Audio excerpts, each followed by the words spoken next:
Hello students, स्वागत है आप सभी का आपके अपने यूट्यूब चैनल मैथ्स अवेयर पे। आज हम बात करने वाली हैं भिन्नों की। एक ही क्वेश्चन के अंदर सारे साइन दिए होंगे, प्लस माइनस मल्टीप्लाई डिवाइड और का, उसको कैसे सोल्व किया जाता है बिल्कुल बेसिक से समझाता हूँ आज। सबसे पहले उसके लिए हमारे पास फ्रैक्शन क्या होता है, भिन्न क्या होता है, उसको समझना है।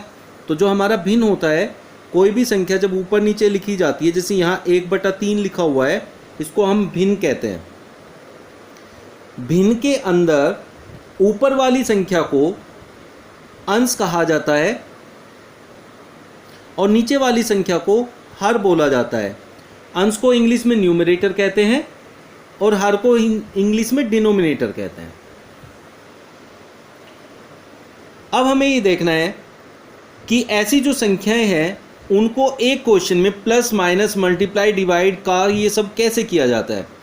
तो उसके लिए जैसे हमारी नॉर्मल कैलकुलेशन के अंदर बोर्डमास रूल अप्लाई होता है, तो इसमें भी होगा बोर्डमास रूल। आप लोग एक चीज़ समझ लीजिए, जहाँ भी प्लस माइनस मल्टीप्लाई ये सारे साइंस की बात आती हैं, वहाँ बोर्डमास रूल अप्लाई होता ही होता है।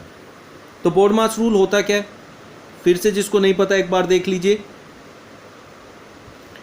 बी से ब्रैकेट होता है, तो सबसे पहले हम ब्रैकेट को सोल्व करते हैं। ओ से ऑफ होता है, डी से डिवाइड होता है, एम से मल्टीप्लाई, ए से एडिशन और एस से सब्ट्रैक्शन। तो बोर्डमास रूल के अकॉर्डिंग हमें सबसे पहले ब्रैकेट को देखना होता है। मैंने ब्रैकेट वाला क्वेश्चन यहाँ इंक्लूड नहीं। अब हमारे पास इस क्वेश्चन के अंदर जो स्टार्टिंग है वो का से है, क्योंकि सबसे पहले हम का करेंगे। तो का यहाँ ये पहले सबसे सोल्व होगा, फिर डिवाइड होता है ये होगा, फिर मल्टीप्लाई होता है फिर ये होगा, और इनको सोल्व करके जो आएगा उनके बीच में प्लस माइनस लगाकर उसको सोल्व किया जाएगा। उसके लिए हमें एक चीज़ की और ज़रूरत है, वो और सिखा देता हूँ, वो है एलसीएम, जिसको हम हिंदी में लैसे भी कहते हैं। उसकी यहाँ ज़रूरत पड़ती है जब हम प्लस माइनस करते हैं, क्योंकि भिन्नों में जब भी कोई संख्याएं होती हैं तो वहाँ एलसीएम लेना ही लेना पड़ता है। तो एलसीएम लेने के लिए हमें क्या करना होता है, जैसे हम दो संख्याओं का एलसीएम ले लेते हैं, 2/3 प्लस 5/12, इन दोनों का हमें एलसीएम लेना है।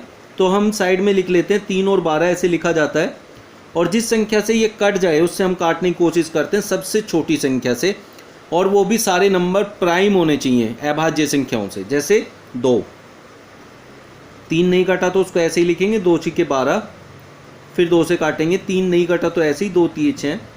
अब 3 से काटेंगे तो ये भी कट गया, ये भी कट गया। जब 1 1 आ जाए तो वहाँ उसको ख़त्म कर देते हैं और जितने फैक्टर्स आए हैं उनकी आपस में मल्टीप्लाई कर लेते हैं।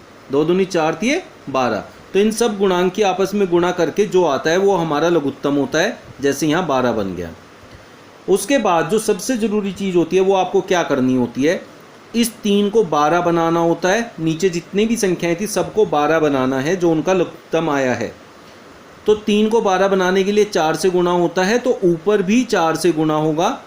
ये तो 12 है ही, इसमें 1 की गुणा होगी तो ऊपर भी 1 की गुणा होगी।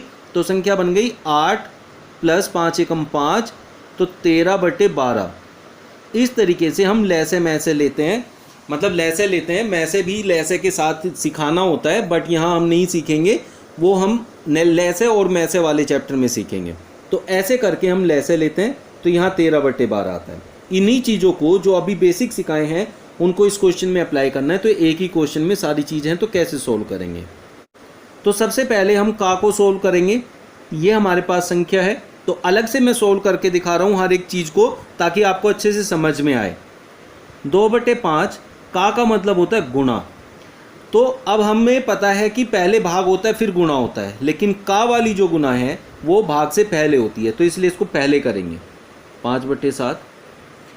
अब अगर अंश में 5 और हर में 5 है तो वो एक दूसरे से कट जाता है, मतलब कोई भी संख्या ऊपर और नीचे समान होती है मल्टीप्लाई में तो कट जाती है, प्लस माइनस में होती है तो लैसे लेना पड़ता है।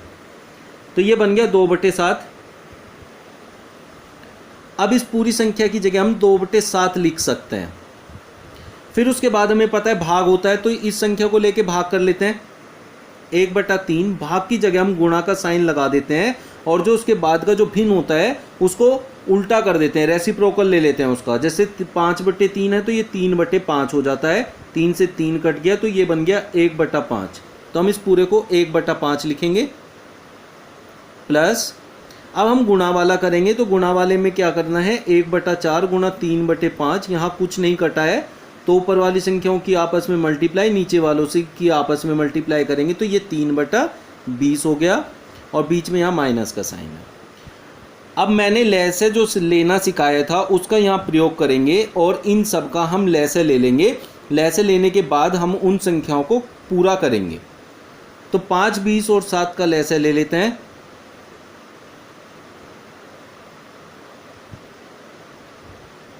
हम 5 से पहले भाग कर लेते हैं, 5 एकम 5, 5 चौक 20, 7 बचा।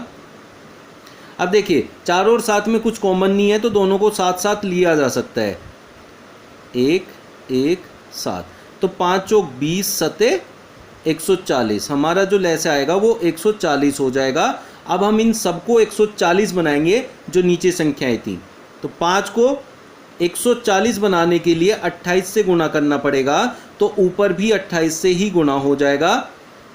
20 को 140 बनाने के लिए 7 से गुणा करना पड़ेगा, तो 3 को भी 7 से गुणा करना पड़ेगा। 7 को 140 बनाने के लिए 20 से गुणा करना पड़ेगा, तो ऊपर भी 20 से गुणा हो जाएगा। ऊपर हो गया 28 प्लस 21 माइनस 40, 28 और 21 जोड़कर 49 होता है, माइनस 40 बटे में 140, तो इक्वल्स में आ गया आपका 49 में से 40 जाएगा तो 9 बचेगा, बटे में 140। इस तरीके से हम जो भी क्वेश्चन करते हैं, एक ही क्वेश्चन के अंदर भिन्नों के अलग अलग चीज़ें जो दी हुई थी उन सबको प्लस माइनस सब्ट्रैक्ट डिवाइड और का यूज़ करते हुए कैसे हम उसको सोल्व करते हैं, ये मैंने आपको इसमें सिखाया। चलिए मिलते हैं नेक्स्ट वीडियो में नेक्स्ट ट्रिक्स के साथ। जब तक आप इसकी प्रैक्टिस कीजिए और मेरे चैनल को प्लीज़ सब्सक्राइब कर लीजिए अगर अभी तक आप लोगों ने नहीं किया है तो। Thank you. Subscribe now and press the bell icon. Never miss an update.